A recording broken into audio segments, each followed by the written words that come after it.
صل على محمد وعلى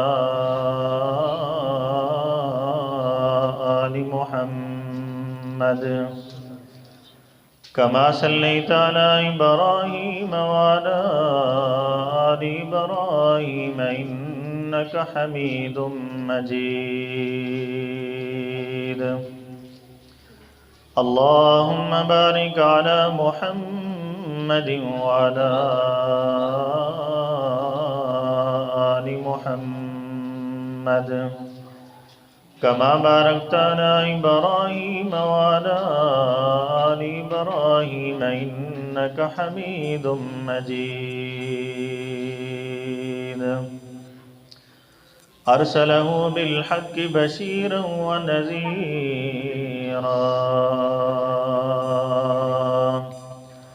وداعيا إلى الله بإذنه وسراجا منيرا سبحانك لا علم لنا إلا ما علمتنا إنك أنت العليم الحكيم قال الله تبارك وتعالى في القرآن المجيد بسم الله الرحمن الرحيم يا أيها الذين آمنوا اتقوا الله ولتنظر نفس ما قدمت لغد واتقوا الله إن الله خبير بما تعملون صدق اللہ مولانا العظیم۔ تمام قسم کی تعریفی کلمات حمد و ثنا، عزت، کبریائی، بڑھائی، رفعت اور بلندی اس اللہ وحدہ لا شریک کی ذات کے لیے خاص، جس اللہ رب العالمین نے ہم سب گناہ گاروں پہ خاص فضل و کرم فرما کر جمعۃ المبارک کا فریضہ ادا کرنے کے لیے ہمیں اپنے گھر میں آنے کی سعادت نصیب فرمائی۔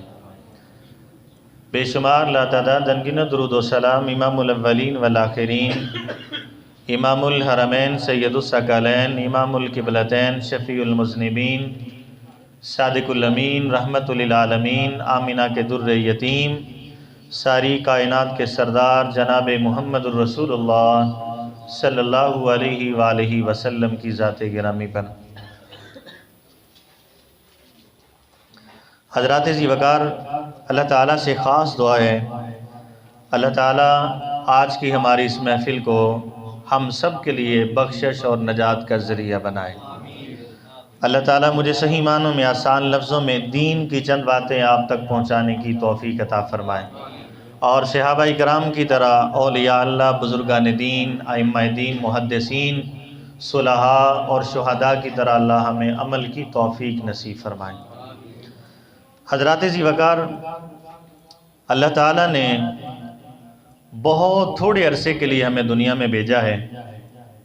عنقریب ہم سب بزرگ، نوجوان، بھائی، بچے، بوڑھے اور خواتین، ہماری مائیں، بہنیں، بیٹیاں، ہم اس دنیا فانی کو، ان خوبصورت اور چمکدار گھروں کو چھوڑ جائیں گے۔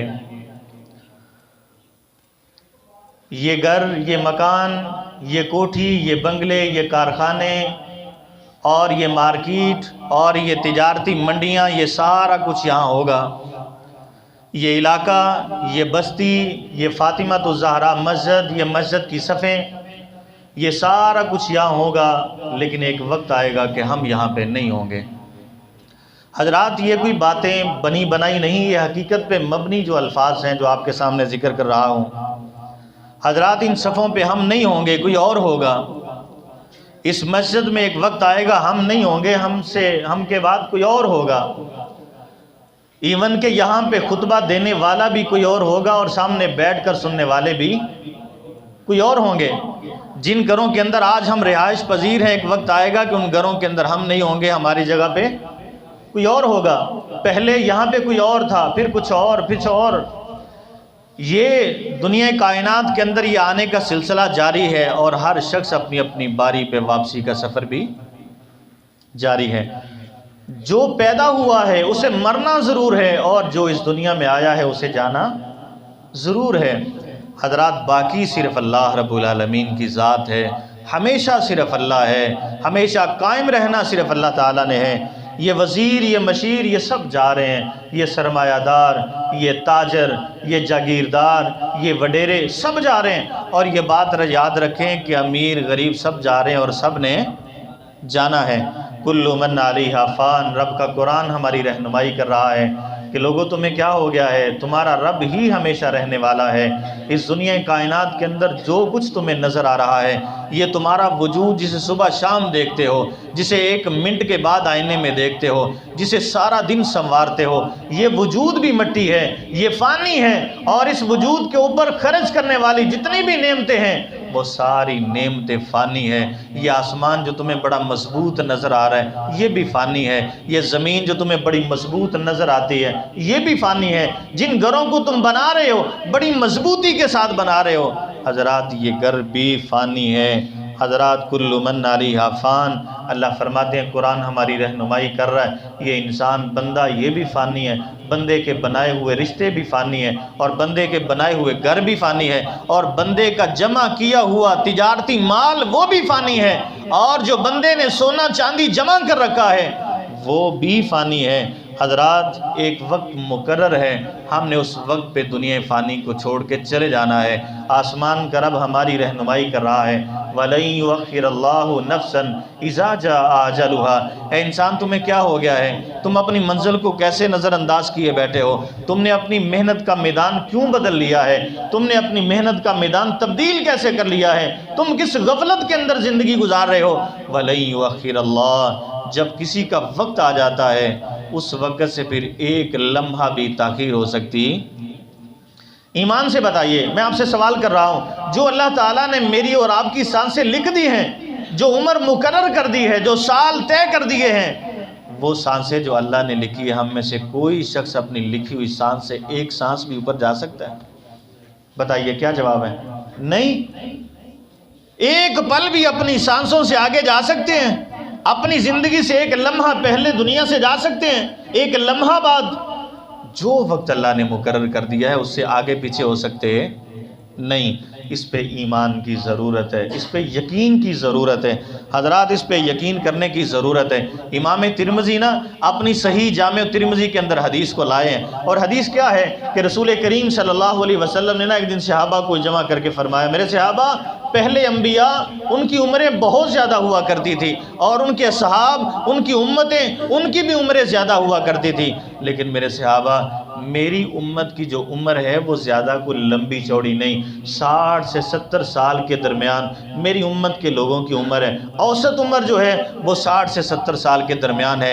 میری امت کے بہت سارے لوگ جب 60 اور 70 کے درمیان ہوں گے، آسمان کا رب ان کو دنیا سے اٹھا دے گا۔ اور آپ نے فرمایا میرے صحابہ، جس کو 60 سال زندگی گزارنے کا موقع مل گیا، جس نے 60 سال دنیا کے اندر گزار دیے، میرے صحابہ سب سے بڑا نقصان کیا ہوگا؟ نقصان یہ ہوگا کہ وہ بندہ جس نے 60 سال گزار لیے ہیں، جو 60 کے اندر داخل ہو چکا ہے، جو 60 سے آگے جا چکا ہے، قیامت کے دن وہ کوئی عذر پیش نہیں کر سکے گا، اللہ کے سامنے کوئی بہانہ نہیں پیش کر سکے گا، اس کا عذر نہیں چلے گا، وہ اللہ کے سامنے یہ کہہ نہیں سکے گا کہ یا اللہ میں نماز پڑھنے لگا تھا، موقع نہیں ملا، میں قرآن پڑھنے لگا تھا، موت آ گئی، میں نیک بننے لگا تھا، موت آ گئی، بس میں اپنی آخرت کی تیاری کرنے لگا تھا، موت آ گئی، اب میں اپنی اصلاح کرنے لگا تھا، موت آ گئی، اللہ میں تیرے ساتھ صلح کرنے لگا تھا، وقت ہی نہیں ملا، اللہ میں مسجد میں جانے لگا تھا، مجھے ٹائم نہیں ملا،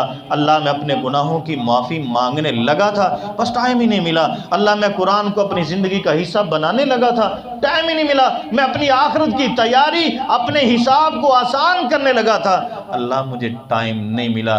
اللہ کی قسم، جامع ترمذی کی بہت بڑی حدیث جو مسلمان کو ہلا کے رکھ دیتی ہے، جو مسلمان کو گریبان سے پکڑ کے جھنجھوڑتی ہے کہ تجھے 60 سال مل گئے، تیرا بہانہ ختم ہے، تیرا عذر نہیں چلے گا، تو قیامت کے دن یہ نہیں کہہ سکے گا یا اللہ اب تو میں نماز شروع کرنے لگا تھا، موت آ گئی، اب میں اپنا راستہ بدلنے لگا تھا، موت آ گئی، اب میں اپنے گناہوں کی معافی مانگنے لگا تھا، موت آ گئی۔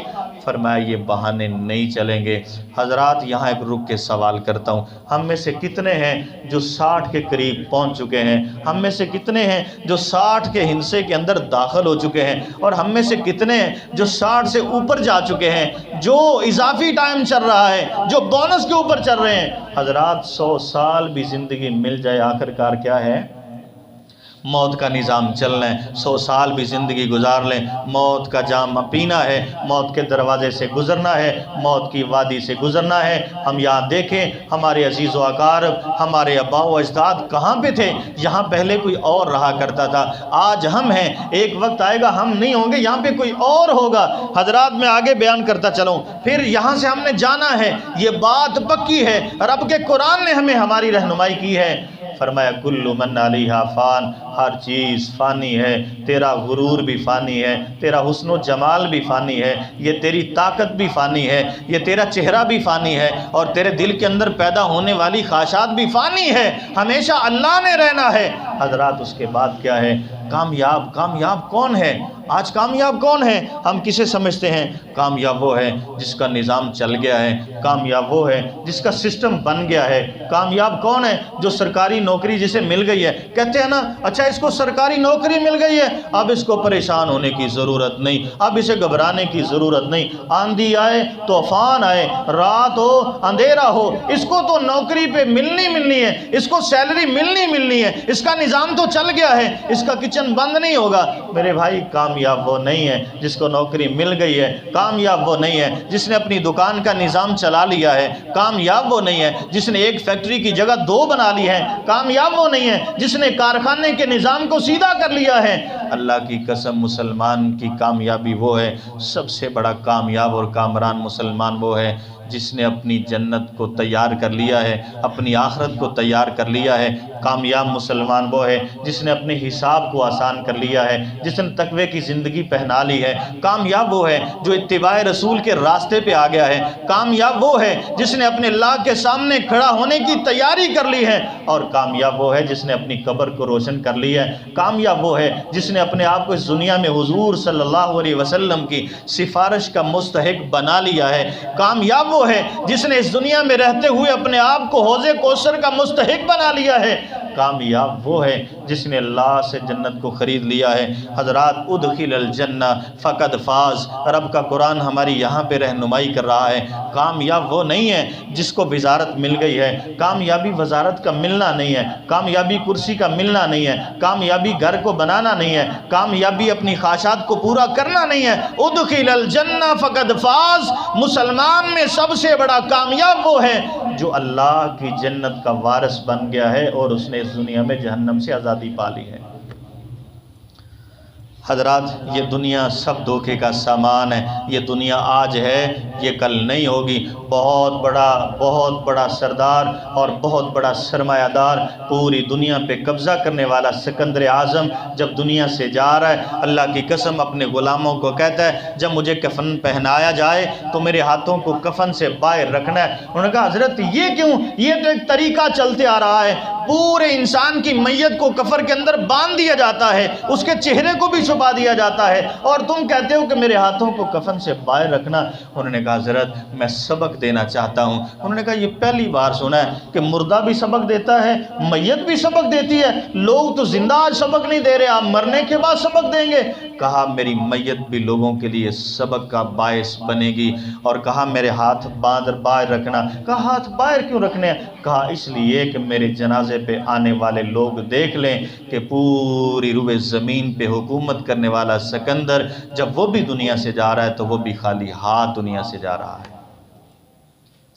حضرات آخرت کی تیاری کرنی ہے، آخرت کو حاصل کرنا ہے۔ یہ دنیا فانی ہے، دنیا کی ہر چیز فانی ہے، یہ دنیا آج ہے یہ کل نہیں ہوگی، مگر آخرت کی ایک ایک نعمت ہمیشہ ہمیشہ ہے، آخرت کی ایک ایک نعمت ہمیشہ ہے، وہ آخرت ہمیشہ رہنے والی ہے، اور اس کے بارے میں قرآن رہنمائی کرتا ہے۔ اس آخرت کی تیاری کے لیے جو کرنا ہے وہ موت سے پہلے کرنا ہے، اپنے رب کی جنت کو پانے کے لیے جو کرنا ہے وہ موت سے پہلے کرنا ہے، اپنی قبر کے لیے جو کرنا ہے وہ موت سے پہلے کرنا ہے، اپنے حساب کو آسان کرنے کے لیے جو کرنا ہے وہ موت سے پہلے کرنا ہے، حضور علیہ الصلوۃ والسلام کا ساتھ پانے کے لیے جو کرنا ہے وہ موت سے پہلے کرنا ہے۔ یہاں پھر سورۃ منافقون، رب کا قرآن ہماری رہنمائی کرتا ہے، فرماتے ہیں وَأَنفِقُوا مِمَّا رَزَقْنَاكُم مِّن قَبْلِ أَن يَأْتِيَ أَحَدَكُمُ الْمَوْتُ، اے انسان تو نے جو کرنا ہے موت سے پہلے کر لے، نماز پڑھنی ہے موت سے پہلے پڑھ لے، رب کا قرآن پڑھنا ہے موت سے پہلے پڑھ لے، تو نے مسجد میں آنا ہے تو موت سے پہلے آ جا، تو نے صدقہ خیرات کرنا ہے وہ موت سے پہلے کر لے، تو نے اپنی اولاد کو کسی مقام پہ کھڑا کرنا ہے وہ موت سے پہلے کر لے، تو نے اتباع رسول کے راستے پہ چلنا ہے موت سے پہلے، وگرنہ پھر نہ کہیں کہ دیر ہو گئی ہے۔ حضرات آج وہ بد نصیب جو اپنے موقع ضائع کر رہے ہیں، جو اپنی زندگی کو ضائع کر رہے ہیں، جو فرصت کے لمحات کو ضائع کر رہے ہیں، ان کے بارے میں آسمان کا رب ہماری رہنمائی کر رہا ہے۔ جب بد نصیب کی موت کا وقت قریب آتا ہے، مہلت کو ضائع کر دینے والا اور موقع کو ضائع کرنے والا، اپنی زندگی کے قیمتی لمحات کو برباد کرنے والا، جب اس کی موت کا وقت قریب آتا ہے، جس نے اپنی آخرت کی پرواہ نہیں کی، جس نے اپنی موت کو یاد نہیں رکھا، جس نے اپنی قبر کی پہچان نہیں کی، جب اس کی موت کا وقت آتا ہے، آسمان کا رب کہتا ہے فَيَقُولُ رَبِّ لَوْلَا أَخَّرْتَنِي إِلَىٰ أَجَلٍ قَرِيبٍ۔ جب بد نصیب کی موت کا وقت قریب آتا ہے، جس نے زندگی کو ضائع کر دیا ہے، فرصت کے لمحات ضائع کر دیے ہیں، جو سوچتا ہی رہا اچھا میں نماز پڑھوں گا، جو سوچتا ہی رہا اچھا میں نیکی کروں گا، جو سوچتا ہی رہا منصوبے بناتا رہا، پروگرام بناتا رہا، اچھا میں قرآن پڑھوں گا، اچھا میں اپنی اولاد کو سمجھاؤں گا، اچھا میں نے رب کے سامنے پیش ہونا تیاری کر لوں گا، بڑا ٹائم ہے۔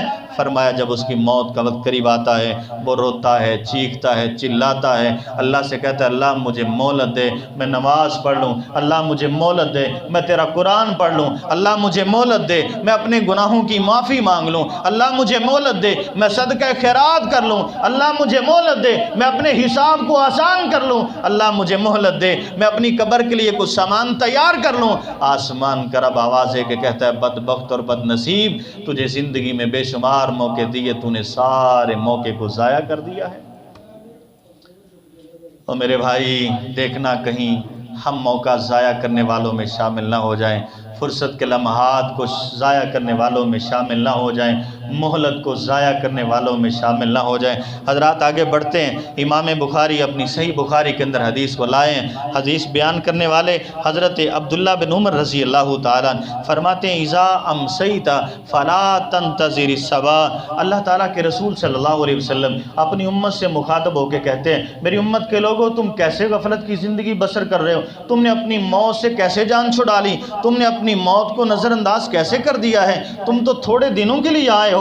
حتیٰ کہ آپ صلی اللہ علیہ وسلم فرماتے ہیں میرے صحابہ میرا موت کے اوپر کتنا یقین اور مان ہے، میں اپنا قدم چلتے ہوئے جب زمین سے اٹھاتا ہوں تو مجھے اتنا بھی یقین نہیں ہوتا کہ میں اٹھا ہوا پاؤں زمین پہ رکھ سکوں گا، موت اتنی قریب سے دیکھتا ہوں، لیکن تم نے موت کو نظر انداز کیسے کر دیا۔ آپ فرماتے ہیں میری وصیت یہ ہے اذا امسیت فلا تنتظر الصباح، اے مسلمان جب تیری زندگی میں شام ہو جائے تو پھر صبح کا انتظار نہ کرا، وَإِذَا أَصْبَحْتَ فَلَا تَنْتَظِرِ الْمَسَاءَ، جب تیری زندگی میں صبح ہو جائے تو پھر شام کا انتظار نہیں کرنا۔ تو جوان ہے تو بڑھاپے کا انتظار نہ کر، اگر تو بیمار ہے تو لِمَرَضِ کا، اپنی بیماری سے صحت مند ہے تو بیماری کا انتظار نہ کر۔ حضرات آج یہی کچھ ہو رہا ہے، جو صبح ہوتی ہے تو ہم کہتے ہیں اچھا شام کو نیکی کر لیں گے، شام ہوتی ہے اچھا صبح نماز شروع کر دوں گا، اچھا میں صبح سے قرآن پڑھنا شروع کر دوں گا، اچھا صبح سے میری ساری توبہ۔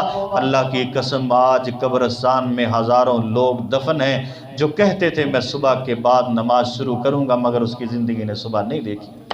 ہزاروں افراد قبرستان میں دفن ہیں جو کہتے تھے آج میں توبہ کر رہا ہوں، کل سے قرآن شروع کروں گا، مگر ان کی زندگی نے کل کا سورج نہیں دیکھا۔ فرمایا رسول کریم صلی اللہ علیہ وسلم نے تیری زندگی میں شام کا وقت آ گیا ہے، صبح کا انتظار نہ کر، فوراً توبہ کر، فوراً اللہ کی طرف رجوع کر، عبادت کی طرف آ، بندگی کی طرف آ، اپنی آخرت کو سنوارنے کی طرف آ۔ حضرات آج یہی کچھ ہو رہا ہے، ہماری صبح ہوتی ہے ہم کہتے ہیں اچھا شام کو توبہ کروں گا، شام کو میں نیکی شروع کر دوں گا، جب شام ہوتی ہے اچھا یار اب سارا دن تو گزر گیا، اب کل سے میں شروع کروں گا۔ اور جو جوان ہے وہ کہتے ہیں بڑھاپے کے اندر جا کے نیکی تو کرنی اور کیا کرنا ہے، آج کو داڑھی رکھنے لگے تو کہتے ہیں لے تو ابھی سے بوڑھا ہو گیا، شیطان اسے بھڑکاتا ہے بوڑھا ہو کے داڑھی رکھ لی، تو نے جوانی میں داڑھی شروع کر دی ہے۔ حضرات وہ کتنے بد نصیب دنیا سے چلے گئے جو کہتے تھے بڑھاپے میں جا کے سنت رسول سجائیں گے، مگر ان کی زندگی بڑھاپا نہیں دیکھ سکی۔ حضرات آج یہی ہو رہا ہے، آج صحت مند ہے وہ بیماری کے منتظر ہیں، وہ جوان ہے وہ بڑھاپے کے منتظر ہیں۔ اچھا بوڑھے ہوں گے تو پھر نیکی کر لیں گے، اچھا بڑھاپے میں جا کے نماز ہی تو پڑھنی ہے، اچھا میں ریٹائرمنٹ یہ لے کے پھر میں نے نماز شروع کر دینی ہے۔ اللہ کی قسم کتنے لوگوں کے واقعات آپ نے سنے جو ریٹائرمنٹ کے اوپر اللہ سے وعدے کر رہے تھے ہم نماز شروع کریں گے، یہ ریٹائرمنٹ کے بعد ہم نے قرآن سیکھنا شروع کر دینا ہے، بس ہم نے پھر نماز روزہ سیدھا کرنا ہے، بس پھر ہم نے آخرت کی تیاری کرنی ہے۔ کتنے لوگ دنیا سے چلے گئے جن کی ریٹائرمنٹ کا ٹائم ان کے سر پہ نہیں آیا، پہلے ہی چلے گئے۔ حضرات ہم سب عارضی ہیں، ہم دنیا سے غافل ہوئے پڑے ہیں، آخرت سے بھی غافل ہوئے پڑے ہیں۔ امام ابن قدامہ لکھتے ہیں بد نصیب وہ نہیں ہے جس کی دنیا میں خواہشات پوری نہیں ہو رہی، بد نصیب وہ نہیں ہے جس کو اپنا گھر نہیں ملا، بد نصیب وہ نہیں ہے جو یہاں بڑا کاروبار سیٹ نہیں کر سکا، بد نصیب وہ نہیں ہے جو اپنی اولاد کو بہت بڑا سرمایہ دے کے نہیں جا رہا، بد نصیب وہ نہیں ہے جس نے ڈبل منزلی پلازے نہیں تیار کیے، بد نصیب وہ نہیں ہے۔ امام قدامہ ابن قدامہ فرماتے ہیں بد نصیب وہ نہیں ہے جس نے بڑی سوسائٹی میں گھر نہیں خرید سکا، فرمایا بد نصیب اس کائنات میں سب سے بڑا وہ مسلمان ہے جس نے اپنے ہاتھوں سے کئی جنازے اٹھائے لیکن اپنے جنازے سے غافل ہے، جس نے کئی میتوں کو اٹھایا مگر اپنی میت سے غافل ہے۔ بد نصیب وہ مسلمان ہے جس نے کئی جنازوں کو پڑھا لیکن اپنے جنازے کی نماز سے غافل ہے۔ بد نصیب وہ مسلمان ہے جس نے بے شمار لوگوں کی موت کی خبر سنی مگر اپنی موت کی خبر سے غافل ہے۔ یہ بد نصیب ہے جو مردوں کو دفن کر کے بھی اپنے آپ کو دفن ہونے سے محفوظ کر رہا ہے۔ حضرات میرے نبی کی لخت جگر ہے سیدہ فاطمہ الزہرا، سب کہو رضی اللہ تعالیٰ عنہ، بڑی شان ہے، بڑا مقام ہے، اللہ نے بڑی عزت سے نوازا ہے۔ آقا فرماتے ہیں جس نے میری بیٹی فاطمہ کو پریشان کیا اس نے محمد صلی اللہ علیہ وسلم کو پریشان کیا، جس نے میری فاطمہ کو ستایا اس نے مجھے ستایا، اور جس نے میری فاطمہ کو رلایا اس نے مجھے رلایا۔ حضرت علی رضی اللہ تعالیٰ عنہ فرماتے ہیں اللہ کی قسم جب امام الانبیاء دنیا سے گئے 6 مہینے مسلسل سیدہ فاطمہ الزہرا میرے گھر میں رہی، میرے نکاح کے اندر رہی، میرے ساتھ رہی، اور 6 مہینے مسلسل قسم اٹھا کے حضرت علی فرماتے ہیں میں نے نہیں دیکھا کہ ایک دن بھی سیدہ فاطمہ نے نبی کی لخت جگر نے پیٹ بھر کے کھانا کھایا ہو۔ کہتے 6 مہینے میرے گھر میری نبی کی بیٹی، اللہ کی قسم میں نے نہیں دیکھا 6 مہینوں کے اندر ایک دن بھی اس نے صحیح مسکرا کے دیکھا ہو۔ فرماتے 6 مہینے کے اندر کتنی راتیں آئیں، میں قسم اٹھا کے کہتا ہوں ایک رات بھی ایسی نہیں جس میں سیدہ فاطمہ نے ساری رات سو کے گزار دی ہو۔ سیدہ فاطمہ کروٹیں بدلتی رہتی۔ میں کہتا سیدہ فاطمہ کیوں پریشان ہے، آپ کیوں پریشان ہیں، آپ کی طبیعت دن بدن بوجھل ہوتی جا رہی ہے، آپ کھانا پیٹ بھر کے کیوں نہیں کھاتی؟ تو سیدہ فاطمہ کی آنکھوں میں آنسو آ جاتے، وہ ایک ہی جواب دیتی میرے سرتاج میرے علی جب امام الانبیاء میرے ابو دنیا میں نہیں رہے مجھے اس دنیا میں کون رہنے دے گا؟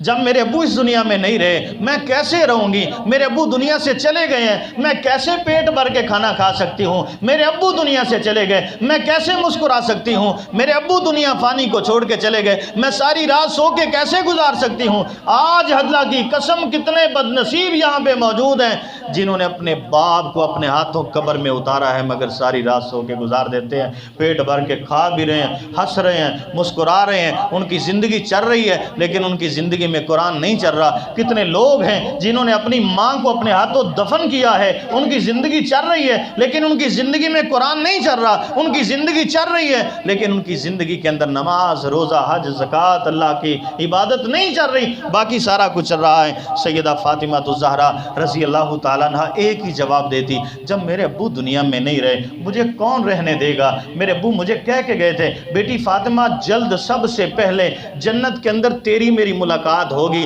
میں تو منتظر ہوں کب میرا آخری ٹائم آئے اور میں اپنے ابو سے جا کے ملاقات کروں۔ کہتے 6 مہینے کے بعد سیدہ فاطمہ نے مجھے بلایا اور کہتی علی مجھے اللہ کے لیے معاف کر دو، میں نے زندگی کا اتنا عرصہ آپ کے نکاح کے اندر گزارا ہے، آپ کے ساتھ رہی ہوں، اگر میرے ساس کو بھول چوک ہو گئی، میری زبان سے، میرے ہاتھ سے، میرے کردار سے آپ کو کوئی تکلیف پہنچی ہو، میں اللہ کے لیے معافی مانگتی ہوں۔ یہ نبی کی بیٹی معافی مانگ رہی۔ علی رو کے کہتے ہیں فاطمہ کیوں ایسا کہہ رہی؟ آپ کی کوئی غلطی نہیں، میں آپ سے راضی ہوں، اللہ بھی آپ سے راضی، میں بھی راضی ہوں۔ پھر سیدہ فاطمہ فرماتی علی اب ایک وصیت کرنے جا رہی ہوں، میری وصیت کا خیال رکھنا، میں دنیا سے عنقریب جانے والی ہوں، مجھے موت کا فرشتہ نظر آ رہا ہے، مجھے محسوس ہو رہا ہے جب میرے ابا کی اور میری ملاقات کا وقت قریب آ چکا ہے، اب میں اپنے رب سے ملاقات کرنے والی ہوں۔ میری وصیت یہ ہے جب میں دنیا سے جاؤں اگر دن کی روشنی میں میری موت آ گئی تو پھر میرے جنازے کو دن کی روشنی میں نہ اٹھانا، رات کی تاریکی میں میری میت کو اٹھانا ہے۔ حضرت علی فرماتے فاطمہ کیوں؟ یہ کیوں مسئلہ ہے؟ دن کی روشنی میں اٹھائیں گے، سارے صحابہ رسول آئیں گے، عزیز و اقارب رشتہ دار سارے جنازے میں شامل ہوں گے، اگر رات کو اٹھائیں گے تو پتہ نہیں کسی کو پتہ چلے گا، نہیں چلے گا، چند لوگ آپ کے جنازے میں ہوں گے۔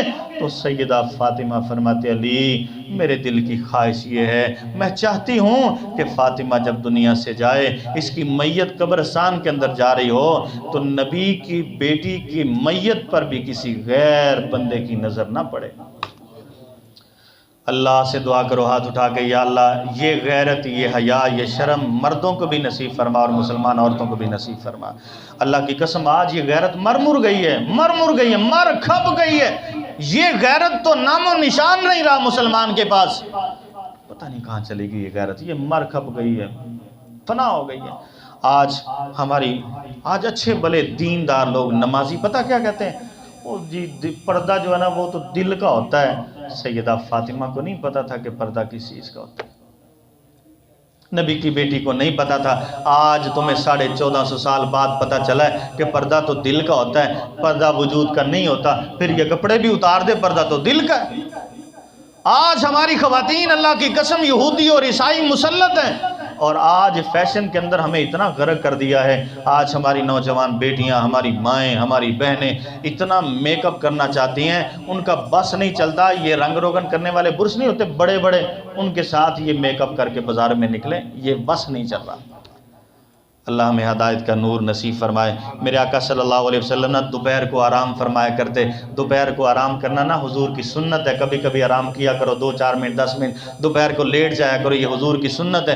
آپ صلی اللہ علیہ وسلم نے مسجد کے اندر لیٹے ہوئے ہیں، دوپہر کو آرام کر رہے ہیں، نیچے بستر کون سا ہے؟ کھجور کے پتے ہیں اور کیکر کی چھال ہے۔ حضرت عمر فاروق کا دل کیا کہ لوگ اپنے اپنے گھروں میں، حضور مسجد میں اکیلے ہوں گے، جا کے دیدار کرتا ہوں اور باتیں بھی کرتا ہوں۔ حضرت عمر فاروق رضی اللہ تعالیٰ عنہ آئے، دیکھا امام الانبیاء لیٹے ہوئے ہیں، آپ نے السلام علیکم کہا، حضور اٹھے۔ اللہ کی قسم جب حضرت محمد رسول اللہ صلی اللہ علیہ وسلم اٹھے تو کمر کے اوپر پورے کھجور کے پتے چپکے ہوئے ہیں اور پورا نقشہ موجود ہے، پورا پرنٹ وہاں پہ لگا ہوا ہے۔ حضرت عمر فاروق ایسے گھوم رہے ہیں اور زاروں کی طرح رو رہے ہیں کہ یہ امام الانبیاء کی یہ حالت کہ تھوڑی دیر آرام کرنا، وہ بھی کیکر کی چھال کے اوپر، وہ بھی کھجور کے پتوں کے اوپر۔ اور حضور علیہ السلام کا جانثار نہ عمر فاروق برداشت نہیں کر سکا، رو رہا ہے۔ آپ نے ہاتھ رکھا کندھے پہ، عمر کیوں رو رہے ہو، کیا سوچ رہے ہو؟ کہا اللہ کے رسول صلی اللہ علیہ وسلم کہاں آپ امام الانبیاء، سرور کونین، تاجدار مدینہ، 2 جہانوں کے والی، 2 جہانوں کے بادشاہ، اللہ کے محبوب، کل قیامت کا دن آپ کی سفارش کا نظام چلے گا، آپ کے حکم سے جنت کے دروازے کھلیں گے، مگر آج میں کیا دیکھ رہا ہوں؟ آپ نے تھوڑی دیر آرام کرنا ہے، تھوڑی دیر لیٹنا ہے، اور وہ بھی کھجور کے پتوں کے اوپر۔ جب آپ اٹھیں تو آپ کی کمر پہ چپکے ہوئے ہیں کتنی تکلیف کے اندر آپ آرام کر رہے ہیں، اور آپ فرماتے عمر فاروق حضور وہ ایرانی، وہ جناب یہ شام کے لوگ، یہ ایرانی، یہ فارسی، بڑے بڑے نرم گرم بسترے، عالی شان سہولتیں، بڑی بڑی نعمتوں کی فراوانی اور اللہ کی نعمتوں کے انبار۔ اللہ کے رسول صلی اللہ علیہ وسلم فرماتے عمر کیا سوچ رہے ہو، تم کدھر دیکھ رہے ہو؟ عمر ہم نے دنیا سے کچھ لینا نہیں، ہم نے دنیا کو دینا ہے۔ ہاں میرے عمر، ہم بھی عیش و عشرت کا سامان لیں گے، ہمارے پاس بھی نعمتوں کی فراوانی ہوگی، ہمارے پاس بھی اللہ کے انعامات کے انبار ہوں گے، لیکن میرے عمر یاد رکھ، یہ دنیا میں نہیں، یہ سہولتیں، یہ ساری عیاشیاں، یہ ساری موج مستی کا سامان ہمارے پاس ہوگا تو رب کی جنت میں ہوگا، یہاں نہیں میرے عمر۔ یہ ساری دنیا کا سارا حسن و جمال، یہ ساری دنیا کی ساری زیب و زینت، یہ ساری دنیا کی ساری عیش و عشرت کا سامان میرے عمر یہ کافروں کے لیے ہے، میرے لیے اور میری امت کے لیے یہ ساری نعمتیں دنیا میں نہیں، رب کی جنت میں ہوں گی۔ آج میرے بھائی ہم بھی ساری نعمتیں یہاں پہ لینا چاہتے ہیں، ہم گھر کو خوبصورت بنا کے جنت بنانا چاہتے ہیں، لیکن اللہ کی قسم وہ جنت بن سکتی؟ آج جتنا پتھر ہمارے گھروں میں بڑھ رہا ہے نا، ہمارے دل بھی پتھر کے ہوتے جا رہے ہیں۔ جیسے جیسے پتھر ہمارے گھر میں بڑھ رہا ہے، انسان بھی پتھر کا ہوتا جا رہا ہے۔ آج کسی کی تکلیف اسے محسوس نہیں ہوتی، اس لیے کہ گھر میں پتھر ہی بہت زیادہ آ گئے۔ دیکھ دیکھ کے پتھر کو ہمارا دل بھی، ہمارا ضمیر بھی پتھر ہو چکا ہے۔ اتنا پتھر ہوا ہے، ہم کہتے ہیں پتھر لگاؤ پانی نہیں آئے گا، پتھر لگاؤ جناب یہ پریشانی نہیں آئے گی۔ اتنا پتھر آج ہمارے ضمیر پہ لگ گیا ہے کہ قرآن کے مقدس حروف بھی ہمارے دل پہ اثر نہیں کر رہے۔ اللہ ہمیں ہدایت نصیب فرمائے۔ حضرات آگے بڑھتے ہیں۔ سیدنا عمر بن عبدالعزیز سب کہو رحمۃ اللہ تعالیٰ علیہ، بہت بڑا اعزاز ہے اللہ کی قسم۔ حضرت عمر بن عبدالعزیز کی قیادت میں رفاقہ صاحب مسجد نبوی کی توسیع ہو رہی ہے، مسجد نبوی کا کام ہو رہا ہے، اور یہ کتنے بڑے اعزاز کی بات ہے، کتنی بڑے مرتبہ کی بات ہے کہ حضرت عمر بن عبدالعزیز کی نگرانی میں اللہ کا گھر خوبصورت ہو رہا ہے، اور پھر مسجد نبوی توسیع ہو رہی ہے۔ یہ ایک کونے میں بیٹھ کے رو رہے ہیں زاروں کی طرح، لوگوں نے دیکھا رونے کی آواز آ رہی ہے، دیکھا تو عمر بن عبدالعزیز وہاں بیٹھے کونے میں رو رہے ہیں۔ لوگ جلدی گئے، عمر بن عبدالعزیز کیا معاملہ ہے امیر المومنین، یہ کوئی رونے کا ٹائم ہے؟ یہ تو بڑے اعزاز کی بات ہے، یہ تو بڑے مرتبے کی بات ہے۔ آج لوگ اپنے گھروں کو وسیع کرتے ہیں، تم اللہ کے گھر کو وسیع کر رہے ہو، لوگ اپنے گھروں کو سنوار رہے ہیں۔ عمر بن عبدالعزیز آپ اللہ کے گھر کو سنوار رہے ہو، لوگ اپنے گھروں کو خوبصورت بنانا چاہتے ہیں، تم اللہ کے گھر کو خوبصورت بنا رہے ہو۔ حضرت عمر بن عبدالعزیز کہتے ہیں اس پہ نہیں رو رہا، میں اس پہ رو رہا ہوں، اے کاش میری نیت یہ تھی، میرا ارادہ یہ ہے، اے کاش ہمارے نبی امام الانبیاء حضرت محمد کریم صلی اللہ علیہ وسلم کا گھر جس طرح اس وقت تھا آج بھی اسی طرح رہے، اور قیامت تک ہمارے نبی کی رہائش گاہ اسی طرح کھڑی رہے، کچی رہائش، کوئی سہولت نہیں، کوئی لائٹ نہیں، کوئی پنکھا نہیں، کوئی آسانی نہیں، کوئی بستر نہیں۔ میں چاہتا ہوں، میرے دل میں خیال آ رہا ہے کہ یہ ہمارے نبی کی رہائش اسی طرح قائم رہے، اور قیامت تک آنے والا ہر مسلمان اپنی آنکھوں سے دیکھ لے، اپنے دل سے دیکھ لے کہ امام الانبیاء محمد کریم صلی اللہ علیہ وسلم 63 سال کی زندگی کس چھوٹے سے مکان کے اندر گزار کے چلے گئے۔ اس لیے رو رہا ہوں کہ نبی کا گھر سلامت رہتا، قیامت تک آنے والے لوگ دیکھ لیتے ہمارے نبی کس گھر کے اندر زندگی گزار کے چلے گئے، 63 سال زندگی گزار کے چلے گئے۔ حضرات آج ہماری من پورے نہیں ہو رہے، ہماری خواہشات رکنے کا نام نہیں لے رہی، سمندر کی طرح بڑھتی جا رہی ہے۔ آپ نے فرمایا میرے صحابہ کن فی الدنیا کانک غریب، میرے صحابہ تم نے اس طرح دنیا میں رہنا ہے جس طرح غریب رہتا ہے، مسافر رہتا ہے۔ مسافر میرے صحابہ زیادہ لمبا چوڑا سامان اپنے پاس نہیں رکھتا، کوئی دے بھی دے وہ کہتا یار میں سفر کے اندر کیسے اٹھاؤں گا، وہ بوجھ نہیں اٹھاتا۔ حضرات پھر آپ صلی اللہ علیہ وسلم نے جامع ترمذی کے اندر امام ترمذی حدیث لائے ہیں، آپ نے فرمایا میرے صحابہ ایک سوال کر رہا ہوں آپ سے، سوال کیا ہے؟ تم اپنے مال سے محبت کرتے ہو یا اپنے ورثاء کے مال سے محبت کرتے ہو؟ تمہیں اپنا مال زیادہ عزیز ہے یا اپنے وارثوں کا مال زیادہ عزیز ہے؟ حضور پکی بات ہے، اپنا مال زیادہ عزیز ہے، اپنے مال سے ہم زیادہ محبت کرتے ہیں، اپنے مال کی زیادہ حفاظت کرتے ہیں۔ آپ نے فرمایا پھر میرے صحابہ سنو، تمہارا مال کون سا ہے؟ تمہارا مال وہ ہے، جامع ترمذی کی حدیث امام ترمذی اپنی کتاب کے اندر صحیح ترمذی کے اندر لائے ہیں۔ آپ نے فرمایا میرے صحابہ سنو پھر تمہارا مال کون سا ہے؟ تمہارا مال وہ ہے جو تم نے اپنے ہاتھوں سے اپنی زندگی میں اللہ کے راستے میں قربان کر دیا۔ باقی سارا وارثوں کا ہے۔ دوسری حدیث وہ صحیح مسلم کے اندر بھی حدیث موجود ہے، امام مسلم اپنی صحیح کتاب کے اندر لائے ہیں، جامع ترمذی کے اندر بھی یہ دوسری حدیث موجود ہے۔ آپ نے فرمایا صحابہ میں کیا دیکھ رہا ہوں، مال ہی ہر بندہ کہتا ہے میرا مال میرا مال میرا مال، جو مسلمان ہیں وہ بھی کہہ رہے ہیں یہ میرا ہے، کافر ہیں وہ بھی کہتے ہیں یہ میرا، ہر بندہ کہہ رہا ہے میرا مال میرا مال۔ آپ نے فرمایا میرے صحابہ کچھ نہیں ہے تمہارا، کچھ نہیں ہے۔ آپ نے فرمایا انسان کا مال کیا ہے؟ جو اس نے کھا لیا اور ہضم کر لیا۔ اس کا مال کیا ہے؟ جو اس نے سوٹ پہن لیا اور اس کو بوسیدہ کر دیا۔ تیسرا مال کیا ہے؟ جو تم نے اللہ کے راستے میں قربان کر دیا۔ باقی تمہارا نہیں، باقی تو سب وارثوں کا ہے۔ اور میرے بھائی آج ہمیں کون سا مال زیادہ عزیز ہے؟ جو وارثوں کا ہے، جو ہمارے پیچھے رہ جانا ہے۔ اللہ کی قسم یہ مال جتنا مرضی جمع کر لیں قبر کے اندر ساتھ جائے گا کہ شاید ایتھے غازی آباد جو روٹین ہے کہ مال چل جاتا ہے پیچھے، دنیا میں تو نہیں جاتا۔ شاید غازی آباد میں کچھ چکر اب چل گیا اور نیا پاکستان بن گیا کہ بندے کا مال بھی قبرستان میں پہنچ جاتا ہے۔ نہیں میرے بھائی، جس نے نہیں پہنچنا اس پہ محنت ہو رہی ہے، اور جس اعمال نے ساتھ جانا اس کے لیے محنت نہیں ہو رہی۔ اللہ میں ہدایت نصیب فرمائے۔ رسول کریم صلی اللہ علیہ وسلم کی حدیث کے حوالے سے آپ کو ذکر کر رہا ہوں۔ آپ صلی اللہ علیہ وسلم نے فرمایا کن فی دنیا کا انہ کا غریب، میرے صحابہ دنیا میں ایسے رہو جیسے مسافر رہتا ہے۔ آپ اپنا حساب لگانا چاہتے ہیں، ایئرپورٹ پہ جائیں، ایئرپورٹ پہ کبھی آپ موقع ملے آپ وہاں جائیں، جب فلائٹ آتی نا کہیں سے، برطانیہ سے، امریکہ سے، وہاں دبئی سے، جو لوگ باہر آ رہے ہیں مسافر، ذرا ان کی حالت آپ دیکھنا، آپ کو قیامت کا منظر سامنے آ جائے گا، حساب و کتاب کی پہچان ہو جائے گی۔ جس مسافر کے پاس تھوڑا سا مال ہے نا، چھوٹا سا بیگ، وہ چند لمحوں میں باہر آ جائے گا، آسانی کے ساتھ باہر آ جائے گا، اس کی چیکنگ بھی جلدی، اس کا حساب بھی جلدی۔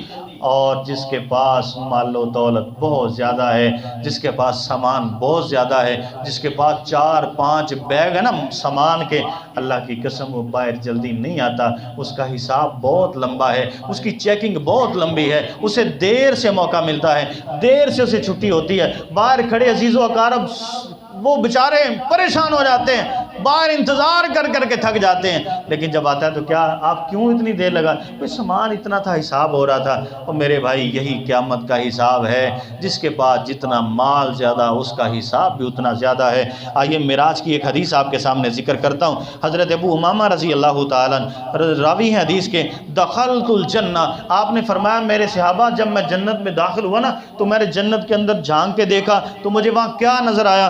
آپ نے فرمایا اہل الجنہ فقراء والمہاجرین والمساکین۔ آپ نے فرمایا میرے صحابہ جنت کے اندر سب سے زیادہ مجھے لوگ نظر آئے وہ فقراء، وہ مساکین، وہ مہاجرین، فقیر لوگ اور مسکین لوگ سب سے زیادہ میں نے جنت کے اندر دیکھے۔ آپ صحابہ فرماتے اللہ کے رسول مالدار، سرمایہ دار، تاجر وہ کہاں؟ آپ نے فرمایا ان کو پیچھے روکا ہوا بھی ان کا حساب جاری، ان کا حساب بہت لمبا ہے۔ اور میرے بھائی جتنا مال زیادہ ہوگا اتنا حساب بھی زیادہ ہوگا، اتنا حساب بھی زیادہ ہوگا۔ عقل مند اور سیانہ بندہ جب سفر پہ نکلتا ہے نا تو گھر میں ماں ہے، بیٹی ہے، بہن ہے اور وہاں پہ اپنی بیوی ہے، وہ سامان تیار کرتی، بہت بڑا وزنی بیگ تیار کر دیا۔ یہ مسافر جب نکلنے لگتا ہے نا سامان اٹھا تو کہتا ہے یہ کیا کر دیا؟ اور بی بی اللہ کی بندی اتنا سامان پیک کر دیا تو میں نے وہاں 100 سال رہنا ہے، ایک آدھا دن تو میں نے وہاں رہنا ہے، ایک آدھا سوٹ ڈال دے بس، یہ سارا کچھ نکال لیں، یہ جوتے 2-3 ڈال دیے سارے نکال لیں، مجھے وہاں جوتے کیا کرنے ہیں؟ میں سفر کروں گا کہ بوجھ اٹھاؤں گا۔ حضرت ابو ہریرہ رضی اللہ تعالیٰ اللہ کی قسم دنیا سے جا رہے ہیں، آنسو جاری ہیں۔ کہا حضرت ابو ہریرہ آپ رو رہے ہیں، آپ جیسی شخصیت؟ کہا سفر قبر کا بہت لمبا ہے، میرے پاس سامان بہت تھوڑا ہے۔ امام الانبیاء جناب محمد کریم صلی اللہ علیہ وسلم مسجد نبوی کے سین کے اندر ہے، دعا مانگ رہے اللہ میں تیرا نبی ہوں، میری خواہش یہ ہے، میں چاہتا یہ ہوں تو مجھے ایک دن کھانا کھلا، ایک دن مجھے بھوکا رکھ۔ صحابہ کرام تڑپ گئے، اللہ کے رسول آپ کیا کہہ رہے ہیں؟ آپ کون سی دعائیں مانگ رہے ہیں؟ پہلے ہی آپ کے گھر میں 2 مہینے چولہا نہیں جلتا، ابھی آپ اللہ سے دعا کر رہے ہیں۔ آپ صلی اللہ علیہ وسلم نے فرمایا تمہیں نہیں پتا میں کیا مانگ رہا ہوں، میں چاہتا ہوں ایک دن میرا رب مجھے کھانا کھلائے، میں اپنے رب کو شکر کر کے دکھاؤں، ایک دن میرا رب مجھے بھوکا رکھے، میں اس دن صبر کر کے دکھاؤں، میں چاہتا ہوں قیامت کے دن کبھی صابرین کی صف میں جاؤں، کبھی شاکرین کی صف میں جاؤں۔ میرا رب صبر کرنے والوں کو بڑا پسند کرتا ہے، میرا رب شکر کرنے والوں کو بہت زیادہ پسند کرتا ہے، میں چاہتا ہوں کہ یہ دونوں صفتیں میرے اندر پائی جائیں۔ حضرت رسول اللہ صلی اللہ علیہ وسلم نا مسجد نبوی کے سین میں بہت بڑا خزانے جمع ہے، سامان کا ڈھیر لگا ہوا ہے، انبار لگا ہوا ہے۔ آپ نے صحابہ کو بلایا، میرے صحابہ مجھے وہ وقت یاد ہے جب آپ خالی پیٹ میدان کے اندر اترا کرتے تھے، مجھے وہ وقت یاد ہے جب تم اپنے پیٹ پہ پتھر باندھ کے دین اسلام کی مدد کیا کرتے تھے، آپ نے بھوک اور پیاس کی پرواہ نہیں کی، آپ نے دھوپ اور چھاؤں کو نہیں دیکھا، میری آواز پہ لبیک کہتے ہوئے تم میدان جہاد میں اترے ہو۔ میں نے دیکھا ہے کہ میرے صحابہ تم درختوں کے پتے کھا کھا کے بھی اسلام کا کام کرتے رہے ہو، آج یہ ساز و سامان تمہارے سامنے پڑا، اٹھا لو۔ اللہ کی قسم ٹائم ختم ہو گیا، صحابہ مال اٹھا رہے ہیں، اپنی اپنی ضرورت کے مطابق نہ اٹھا رہے ہیں۔ حضرت ابوبکر صدیق پہلو میں کھڑے، آپ نے فرمایا ابوبکر یار تم نہیں جاتے، جاؤ یار تم نے بھی تو سارا گھر ہی دے دیا تھا اسلام کے لیے، جاؤ کچھ نہ کچھ اٹھا لو اپنے گھر میں لے جاؤ۔ حضرت ابوبکر صدیق رضی اللہ تعالیٰ عنہ فرماتے اللہ کے رسول جب سے آپ کا دامن رحمت نصیب ہوا ہے دنیا کی محبت رہی نہیں ہے دل میں، اور اللہ کے رسول اگر یہ مال میں اٹھا کے لے بھی جاؤں تو پھر میں نے گھر جا کے اللہ کے رستے میں قربان کر دینا ہے۔ میں نے یہاں کھڑے کھڑے نیت کر لی ہے یا اللہ اس مال کے اندر جو میرا حصہ ہے میں نے اصحاب رسول کے اس کو قربان کر دیا ہے۔ اور میرے بھائی یہ دنیا فانی ہے، آخرت ہمیشہ ہے، اس کے لیے کچھ کریں۔ آپ صلی اللہ علیہ وسلم نے حضرت علی سے فرمایا علی یہاں دنیا میں دنیا کو چاہنے والے بھی ہیں، آخرت کو چاہنے والے بھی ہیں، لیکن میرے لیے تم نے دنیا کو چاہنے والوں میں شامل نہیں ہونا، آخرت چاہنے والوں میں شامل ہونا ہے۔ اللہ ہمارے اعمال کی اصلاح فرمائے، اللہ ہماری دنیا بھی بہتر کرے، ہماری آخرت بھی بہتر کرے۔ اللہ ہمیں 5 وقت کا نمازی بنا دے، سب کہو آمین۔ اللہ ہمیں قرآن پڑھنے والا بنا دے اور اپنی اولاد کی اچھی تربیت کرنے والا بنا دے۔ اللہ ہمیں مسجد سے پیار فرمائے، اور خصوصی اس جمعے میں دعا کریں جو صرف جمعے کے دن حاضری لگوانے کے لیے مسجد میں آتے ہیں نا، صرف حاضری، دیکھا ٹائم ہو گیا دوڑے آ رہے ہیں جی میں جنگ لڑن جا رہے ہیں، صرف مسجد میں پہنچ کے نماز میں شامل ہونا ہے۔ دعا کرو اللہ ان کو خاص ہدایت نصیب کر کے انہیں جمعہ پڑھنے کی توفیق عطا فرمائے۔